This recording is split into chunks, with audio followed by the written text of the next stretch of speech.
suci itu paling bahaya dalam sejarah. Eling-eling santri sing khusuk-khusuk. Mulane mboten niki sejarah. Mulane Kiai Memun, Kiai ngalim rata-rata gedeng santri khusuk dalam hal sejarah. Akhirnya ono kelompok sing sok khusuk, yaiku moh tukaran, ya moh partai, moh kelompok-kelompokan. Ngerasa bener dhewe iku disebut kelompok Khawarij. Wong Khawarij itu darani dosa gedhe murtad saking khusuke. Ora ana dosa cilik, kabeh dosa iku gedhe. Mergo dosa iku bentuk pelanggaran terhadap Allah Subhanahu wa taala. Wes entek khusuke wong Khawarij. Ora ana wong khusuk dalam sejarah kaya wong Khawarij. Tapi saking khusuke duwe akibat Ali yo darani salah, Muawiyah yo darani salah. Ya kok wong saiki PKB darani salah, PKNU darani salah, NU darani salah, Muhammadiyah darani salah. Dekne mau klunak-klunuk ning kamar ora tau gawe madrasah, ya ora tau mulang ngaji. Paham nggih? Ya ora tau dadani umat, mau pertuntang-pertuntung. Iku Khawarij, ngono jenenge apa? Khawarij. Saelek-eleke partai iku sering duwe paguyuban, ngrudak-gruduk istighosah mbok gawe sekolahan. Saelek-eleke partai. Saelek-eleke ormas yo sering gerakno masa nganggo kebaikan. Tapi sak soleh-soleh wong dhewean paling klunak-klunuk. Padahal nek nggawe madrasah dhewe, nek ora gawe proposal lho. Nek ora ngono donyane entek, padahal donyane mok sapi kuru entek. Iku nggo pondasine tok ora cukup. Nggo pondasine tok mboten apa? Cukup. Wes wong soleh paling apik sak donya, untuk nyali niat gawe masjid lho.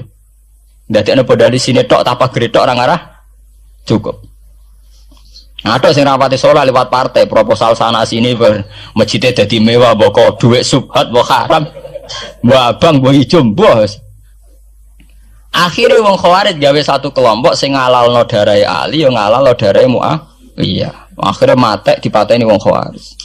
Sampai sekarang, para teroris, para bom bunuh diri itu rata-rata berangkat dari orang yang sudah anti sama kepartaian, anti sama golongan, merasa suci sendiri, kemudian banyak terjadi bom bunuh diri dan sebagainya. Itu sejarahnya panjang.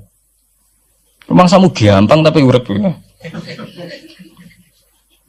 Sebab itu semenjak itu sudah ulama-ulama itu tidak senang sama orang yang merasa sok suci sendiri, benar.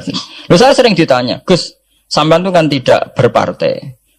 Terus kalau organisasi di Indonesia yang sampean ikuti apa? Tak jawab. Asal NU atau Muhammadiyah itu mayoritas, saya hanya ada di antara dua itu. Asal mayoritas, masih mayoritas.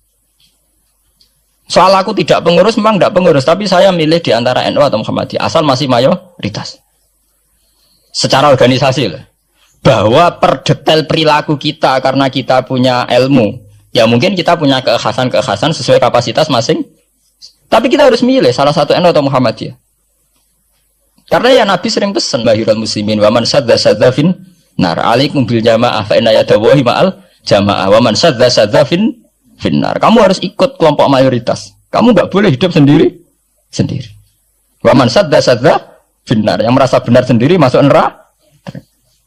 Ya karena itu tadi ada madrasah karena dibikin kelompok NU. Nanti ada sekolahan modern yang menjadi izzatil Islam wal muslimin melawan wong Kristen atau wong fasik, ya sekolahan Muhammadiyah. Ngerono madrasah, ono turutan, ono lagar penceng, jasane wong NU. Ono sekolahan sing iso bersaing mbek non muslim wae Muhammadiyah. Ya itu saja kita. Karena kalau tidak direduksi begini, kita akan ikut kelompok-kelompok kecil yang merasa benar sendiri. Misalnya kelompok-kelompok yang kecil-kecil sing aneh-aneh. Itu kan mereka lebih orisinil. Tapi saat orisinil kelompok kecil itu luwih ngeri. Misalnya kayak kemarin ada kelompok An-Nazir.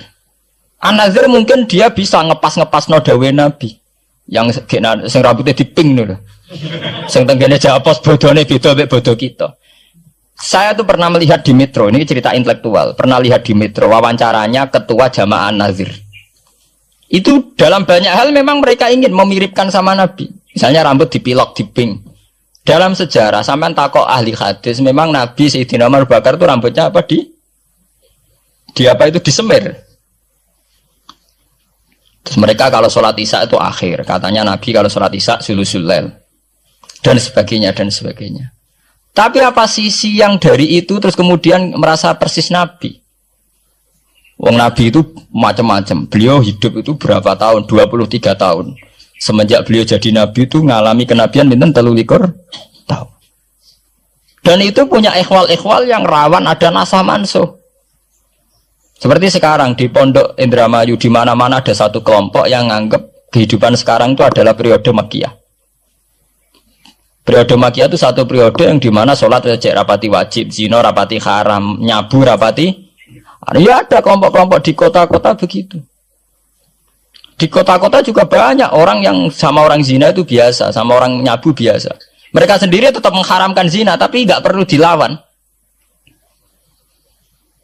Sehingga polemik ketika FPI begitu, ada yang mengatakan periode sekarang itu mirip Makkiyah, di mana kemungkaran nggak perlu dilawan, yaitu bil hikmati wal mau'izatil hasanah. Ada orang yang menafsirkan Islam sekarang itu sudah periode Madaniyah, sehingga kemungkaran harus dilawan. Yang kayak FPI itu yang anggap sekarang sudah periode Madaniyah. Lah itu kan artinya begini, semua itu toh mengklaim mirip-mirip niru Kanjeng Nabi. Masalahnya semua itu juga ngeklaim mirip-mirip niru Kanjeng Nabi. Terus kemudian ini cerita Malik ahli sunnah. Kemudian sejarah memanjang. Sausi Ali bin Muawiyah keok, Sayyidina Ali keok di putra Sayyid Husain.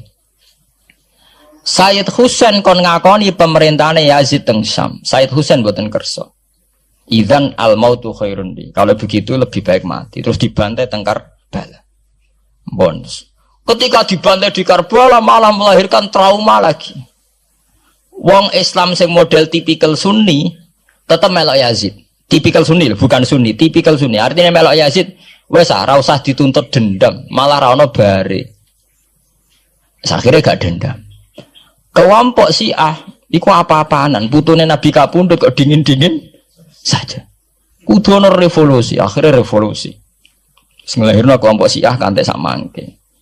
Karena kelompok Syiah itu berangkat dari tragedi Husain, semua penanggalan Syiah mengacu 10 Muharram di tanggal kabudute Sayyid Husain, dan revolusi Syiah selalu mengacu kebangkitan Sayyid Husain. Nah ahli sunnah mulai dulu karena melihat fenomena yang macam-macam us pokoknya kayak orang Indonesia iki. Dan buatan derek-derek itu mulai dhisik. Bon, begitu terus sejarah sampai lahirnya sejarah intelektual. Nah sejarah intelektual sejarah paling nakalan. Jadi mau resiko terus ujuk-ujuk dari sejarah intelektual yaitu yang diikuti kados Mbah Hasyim Asy'ari, Mbah Fadl, ulama-ulama. Terus wonten panduan ahli sunnah secara gampang. Artinya secara gampang begini, ahli sunnah itu siapa? Orang yang dalam bermadzhab fikih mengikuti ahadul madzahib al-arba'ah. Orang yang dalam ilmu kalam mengikuti Abu Musa al-Asy'ari atau Abul Hasan al-Maturidi. Orang yang dalam tasawuf mengikuti Imam Junaid, Abul Qasim al-Junaidi atau Syekh Abdul Qadir al-Jilani. Ya begitu. Tapi kan mereka-mereka yang jadi panutan kita kan orang yang baru datang kemarin. Masa sahabat sabarani ahli sunnah? Tabiin, masa tabiin pengikut Abu Musa al-Asy'ari? Bisa endi tabiin Abu Musa al-Asy'ari? Masa Sayyidina Umar pengikut Imam Syafi'i? Wong dhisik Sayyidina Umar. Nah itu jenenge pembakuan sejarah secara intelektual. Artinya karena mendefinisikan ahli sunnah itu kangelan. Sebab ahli sunnah itu wong sing ciri utamanya itu Syafi'i atau Maliki atau Hanafi. Dalam akidah ada Asy'ari atau Matu. Ya begitu saja. Ya sesuai secara kultural kalau di Indonesia ditarif ahli sunnah sapa ya nara NU ya Muhammadiyah. Karena Wahabi itu klaim ahli sunnah, sama jangan salah paham. Wahabi sendiri itu menurut konvensi internasional itu masih ahli sunnah. Ya. Dalam seminar-seminar OKI sedunia Wahabi itu masih kategori ahli sunnah. Muhammadiyah termasuk masih kategori ahli sunnah. Tapi kemudian ahli sunnah direduksi lagi. Ahli sunnah iso apa? Yang sarungan ketunan kunak-kunak ya napa? Ahli sunnah. Repot kan? Akhirnya secara global digawe takrif ahli sunnah itu sapa? Sing ora jelas sikape. Lah anak Syiah sing wani Amerika, takrif itu berkembang terus. Kok kebetulan Syiah diwakili oleh Iran, mulai dhisik ciri utamane Iran wani Amerika. Enggak dong, Iran nate dipresideni Shah Iran. Shah Iran itu Pahlavi. Pahlavi bonekane Amerika. Terus digoleng no mbek monarkine Khomeini mbek Ali Syariah. Semenjak itu Iran identik mbek wani Amerika dimulai zaman era revolusi sinten Khomeini. Bakdo niku Rafsanjani dia masih wani Amerika. Diterus sama ke Ahmad bin Nijat nih. Mulai riyen Iran kok di ciri khas sebuah negara yang wani napa? Amerika. Wani tenan bores pokoknya jadi sejarah. Dene wis duwe sejarah ciri khasnya wani napa? Amerika. Nah, sesuai dadi takrif. Pemerintahan Sunni piye? Sing balane Amerika, lha Arab Saudi balane Amerika. Lah sing Syiah sing wani. Lah sesuai tarife itu ben misalnya Amerika runtuh sing kuat Cina. Lah itulah kehidupan intelektual. Kehidupan intelektual itu akan selalu berkembang. Dan kita sebagai ulama, sebagai orang yang ngerti Quran harus membaca itu terus fenomena itu, fenomena pergeseran-pergeseran itu. Lah sampai anak menangi lah jenenge kiai ra ketunan koyo muruah.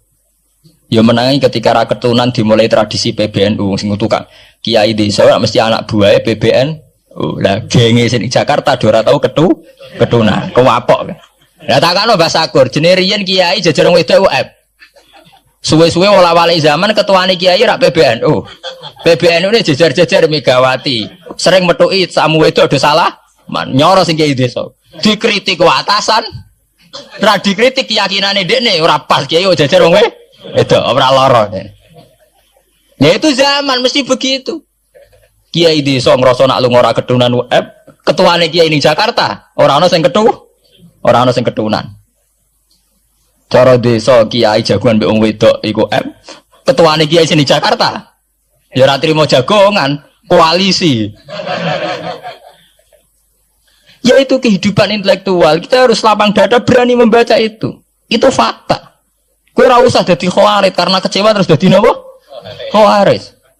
Kecewa Pak Hasyim Asy'ari, kecewa Gus Dur to dadi khawarit klunak-klunuk mbek gremang-grem. Tidak bisa.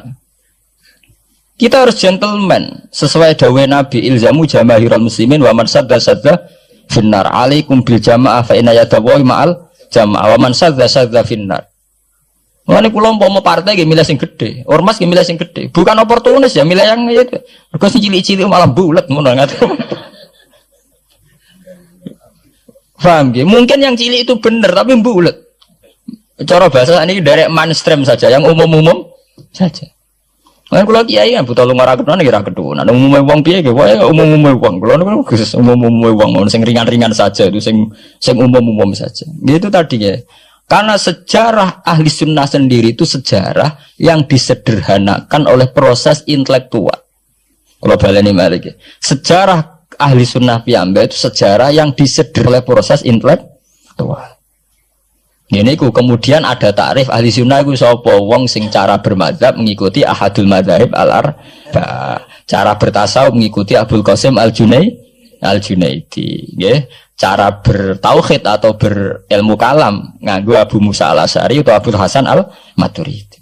Tapi mana ada takrif itu zaman Nabi? Wong Nabi ora menangi periode ini Abu Musa al-Asy'ari, ya ora menangi Abdul Hasan al-Maturidi. Zaman mau ngoten tok. Ahli sunnah sinten ya Rasulullah? Ma'ana alaihil yauma wa ashabi. Ya wong sing anut aku lan anut sahabatku. Alaikum bisunnati wa sunnatil khulafair rasyidin al-mahdiyyin. Kowe ku anut aku lan anut khulafair rasyidin. Iya zaman Abu Bakar enak ketuane sitok.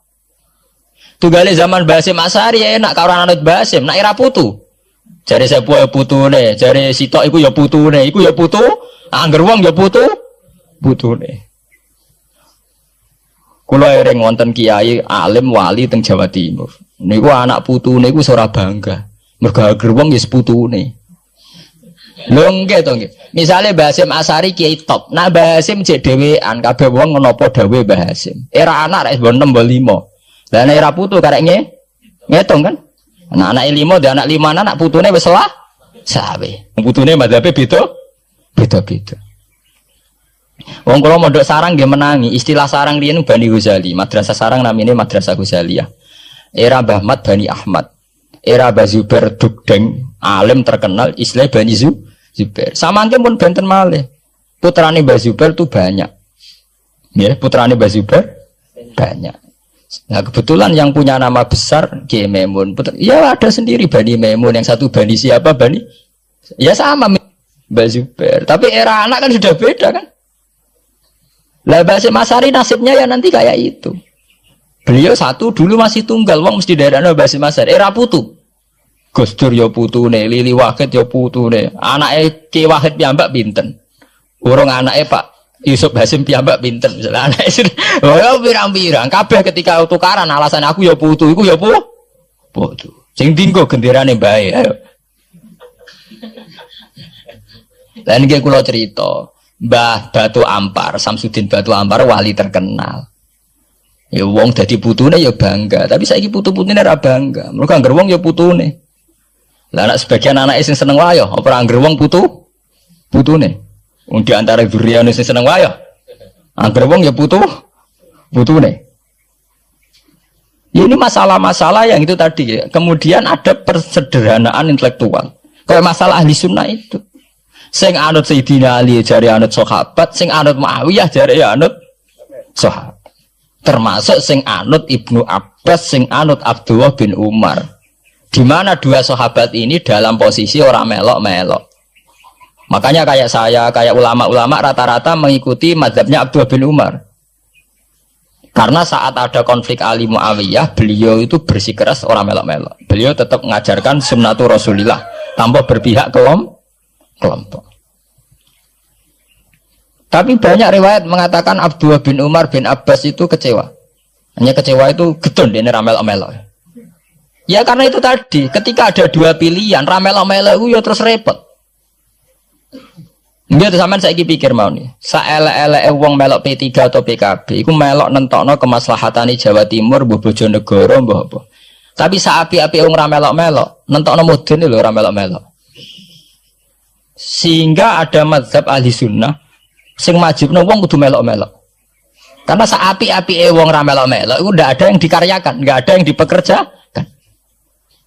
Oke, misalnya taruh saja misalnya sampean melok PKB atau P3 atau melok PAN. Saelek-elek melok iku mesti melok mikir nasib bangsa.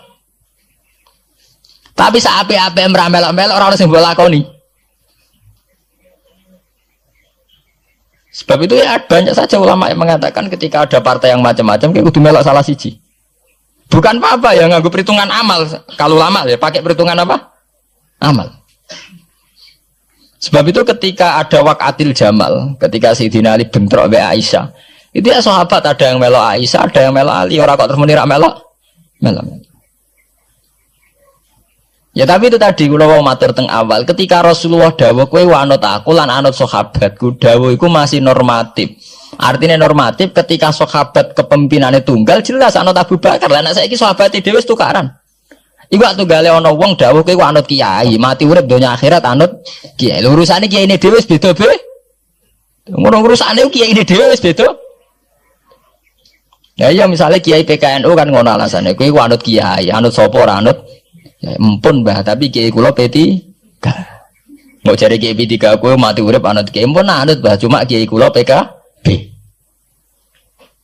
Lah ini masalah. Lah ahli sunnah itu kayak itu, posisinya itu begitu.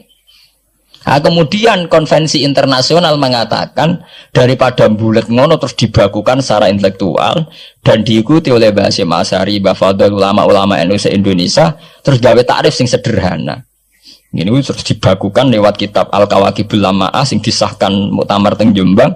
Ahli sunnah pokoknya panduannya begitu. Fikih aja sampai metu ka madzhabul arba'ah. Tauhid aja metu ka Abu Musa Al-Asy'ari atau Abdul Hasan Al-Maturidi. Tasawuf anut Imam Abdul Qasim Al-Junaidi atau anut Syekh Abdul Qadir Al-Jilani. Ya, udah Imam Ghazali ya kayak itu. Artinya umpama bebas ngeri. Misalnya bebas ngeten. Fikih anut Dawud Adzairi, ora selingkuh terus ki misalnya. Wong Dawud Adzairi syaratnya kawin kaya wong selingkuh. Mesine fikih anut Dawud Adzairi gak barbaran dah. Oleh kawin mut'ah, oleh kampung apa wali, ora seneng hotel seksine supir tok terus kawan kawin. Lah umpama tasawuf anut Ibnul Arabi utawa anut Al-Hallas, apa ora wahdati wujud kabeh manunggaling kawula ing Gusti.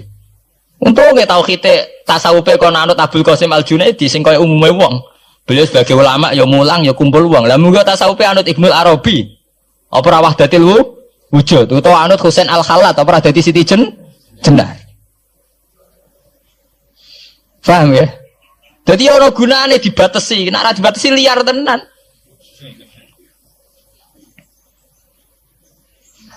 Paham gak? Ini masalahnya bandingannya ekstrim. Misalnya fakir kok kowe anut Dawud Adzairi, Kaya apa? Nak kenaan ngomong sing mut'ah. Mulane anggere ngaji muin Wahab anggere nyritakno syaraté kawin nganggo wali khilafan di Dawud Adz-Dzahiri. Nganggo syahid ya khilafan di Dawud. Mergo cek dendam ulama-ulama beda Dzahiri. Syaraté kawin kok gampange kok. Paham ya? Lah santri dendam mek madzhab dhewe mergo syaraté kawine santri kudu nglibatno bapake wali. Lah kadang bocah wis pacaran bapake ra setu. Dadi santri rata-rata nganti-nganti Joko tuwa ya korban madzhab Syafi'i. Mergo bocah wis gelem bapake ora gelem. Lah bapak ning gone fikih Syafi'i dilebokno rukun. Dilebokno napa? Rukun. Angel langkane. Lah ya ahli sunnah itu terus disederhanakan. Kula nggih matur nuwun nggih. Saya pikir kados Mbah Hasyim Asy'ari, kados Mbah Fadl, Kiai Memun, kiai-kiai yang alim riyen Mbah Maksum, Mbah Ali Maksum yang bertanggung jawab terhadap proses pesederhanaan ini. Tapi kita harus terima kasih. Lewat muktamar di Jombang atau musyawarah besar tidak tahu saya, itu yang jelas di Jombang itu disederhanakan tuh mudah. Ya tadi andai kan tidak disederhanakan begitu, kayak kasus-kasus di kampus itu. Di kampus karena saking hormatnya terhadap nilai intelektual, tasawuf manapun diambil. Termasuk tasawufnya Jalaluddin Rumi, tasawufnya Ibnul Arabi, tasawufnya Husain Al-Hal. Nah, sehingga mereka enak saja wae Jumatan untuk nganggo tarian, jenis tarian Rumi, gak usah Jumatan. Kalau tarian Rumi ya ibadah, Jumatan gitu. Dari Rasulullah Shallallahu Alaihi Wasallam itu harus ditulis. Karena hanya dengan ditulis ilmu itu abadi. Enggak boleh riwayat itu hanya berdasar karena kamu hafalan mundobit itu terus tidak nulis, tidak boleh. Kita itu punya pengalaman buruk dan itu eman betul. Gini ku fiqhul Les bin Sa'ad. Al-Les afqahu min Malik, Dewi Imam Syafi'i. Al-Les afqahu min Malik. Illa anna ashabahu dayya'uhu, kata Imam Syafi'i. Lais itu orang paling alim, alimu Misra, faqihu Misra. Itu kalau debat sama Imam Malik itu berjilid-jilid. Tapi ashabu Malik itu lebih peduli terhadap pikiran-pikirannya Imam Malik, sementara ashabul Les itu enggak. Sehingga enggak ada mazhabnya hilang. Jadi nasib ulama yang mazhabnya hilang itu Les bin Sa'ad. Kemudian Sufyan bin Uyainah, ini semua gurunya Imam Malik. Sufyan As-Tsauri juga gurunya Imam Malik, gurunya Imam Syafi'i. Nanti nasibnya Mbah Mun kalau tidak ada yang mentadwin, membukukan, akan seperti itu. Karena orang akan menafsirkan tidak dengan panduan guru-gurunya ila Rasulullah Shallallahu Alaihi Wasallam. Saya masih ingat ketika ini betapa luar biasanya Mbah Mun tentang tafsir. Seperti yang dikatakan Gus Rosid tadi, Mbah Mun itu putra Mbah Zubair, tapi ngaji sama orang ahli tafsir, ahli Quran, ini Said Alawi. Sehingga Habib Salim Asy-Syatiri itu punya karangan ya tentang tafsir, namanya An-Nafahat Al-Haramiyah atau Al-Fawaid Asy-Syatiriyah. Kalau gadah kitab sekitar 2 jilid. Mbah Mun itu dulu ngajar kita Faidul Khobir fi ulumil Quran, fi ulumit tafsir. Rian ngajar seminggu 2 kali di MGS. Ini Pak Sukron ya termasuk alumni MGS, berarti pernah sekolah berapa kali Pak diulang Mbah Mun? Seminggu 2 kali. Jeleng seminggu 2 kali. Khatam. Tak kok khatam gak boleh. Jujur itu baik. Jadi jujur itu baik. Nah, barokahnya mudawan. Saya beri contoh satu, betapa resikonya andaikan ilmu itu tidak mudawan. Ya kayak Khawarid itu. Khawarid itu orang yang ibadahnya khusyuk, tapi itu kecelakaan bagi sejarah umat. Sampai Nabi ngendikan syarru hadil ummah al khawarid syarrul khalqi wal khaliqah. Orang Khawarid itu buruk-buruknya makhluk, ini Kak sabda Rasulullah sallallahu alaihi wasallam. Karena orang Khawarid itu menganalisis nubuah itu dengan pikirannya sendiri, bukan dengan pikiran sing mudawan musalsal ila Rasulullah sallallahu alaihi wasallam. Saya beri contoh yang paling gampang. Ketika Nabi Fathu Mekah itu kan corong Jawa kudune kaul itu semangat tawaf. Tapi Nabi unik, semua sahabat itu tawafu mus'atan, semua tawaf secara jalan kaki. Padahal kayak apa kita diusir dari Mekah, kayak apa kita meninggalkan Mekah secara tidak terhormat. Mestinya Fatu Mekah yang diperjuangkan mati-matian itu menjadikan hal yang luar biasa. Dan kita punya kaidah al-ajur bi qadrit ta'ab, bahwa pahala itu sesuai tingkat kesulitan. Tapi Nabi itu unik, semua sahabat itu tawaf jalan, tapi Nabi itu tawaf rakiban. Nabi dengan santainya naik unta, kemudian beliau tawaf. Itu andai kan tidak ditadwin, tidak dibukukan oleh ulama-ulama, termasuk Imam Nawawi yang ngarang Majmu', maka orang Khawarij atau yang sejenisnya, nggak usah diterjemah garis keras atau garis apa nanti sensitif, pokoknya Khawarij dan sejenisnya. Dan itu di Mekah, jadi kamu jangan ngait-ngaitkan dengan Indonesia. Itu mesti menafsirkan kok enak Nabi lengas-lengas numpak unta sing liyane mlaku. Tapi barokahnya tafsiran ulama itu dibukukan. Nabi yang saat itu tawaf rakiban, ya, Nabi yang saat itu tawaf secara berkendara, itu afdolu mungkin bi alfi fadilatin sampai ila mala nihayatallah daripada yang tawaf masyian. Karena yang tawaf berjalan itu hanya melakukan satu kaidah bahwa al ajri bi qadrit ta'ab. Tapi itu punya resiko fikih jangka panjang. Andai kan Nabi ikut tawaf jalan, maka akan dianggap syarat sahnya tawaf harus berjalan. Dan itu kita kesulitan ketika kita setengah lumpuh, setengah sakit. Lalu kalau kita pakai kursi roda, pakai skuter, dalilnya apa? Barokahnya Nabi tawaf rakiban, maka ada solusi, ada referensi kalau kita tawaf tidak masyian, yaitu dengan cara naik kursi roda dan yang lain-lainnya. Maka ketika Imam Nawawi, maka yang dilakukan Nabi itu fardun alaihi, Nabi melakukan itu harus, karena Nabi harus menjelaskan ke umat bahwa tidak termasuk syarat sahnya tawaf adalah secara berjalan, tapi naik juga boleh. Itu andaikan tidak ditadwin oleh ulama, maka pikiran ini tidak sampai kita. Dan kita rodok-rodok Khawarij, kok enak Nabi, padahal Nabi pas itu ya sehat. Nah sama, ketika Mbah Mun ngersakno Gus Yasin jadi wakil gubernur, juga abahnya Gus Rosid ini Gus Subab kerso jadi DPR RI, Gus Kamil ya ketua DPR Rembang, itu maka menjadi fikih bahwa ulama itu tidak harus berhadapan-hadapan dengan negara. Buktinya orang sekali berbah Mun, putrane diminta disuruh mengkhidmati negara, sehingga harus menjadi tradisi besar bahwa ulama dan umarok tidak harus berbenturan. Bukan masalah menangkal. Coba kalau itu tidak ada rawinya, paling golek gaji, paling golek duit, nah itu kan ruwet. Itu tafsiran Khawarij.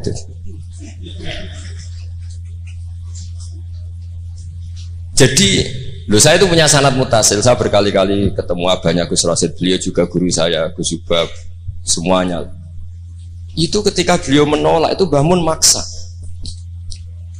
Gus Kamil dulu pertama disuruh jadi DPR ya menolak, sampai pernah transit di dalam saya di Jogja itu 3 hari.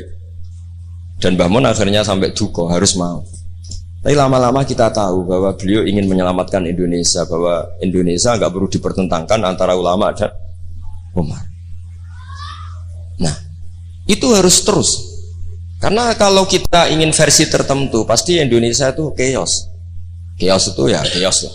Huru-hara. Kalau huru-hara terjadi safkut dima, pengaliran darah, yang dosa kita.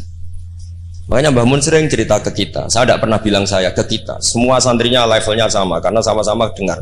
Bidane lali mbek eling gitu. Ambek paham sama tidak paham itu. Sebetulnya saya ingin bilang saya, karena saya berkali-kali khassoni bidzalika syekhuna, tapi kita semua sama lah, sama-sama mutawatir sama.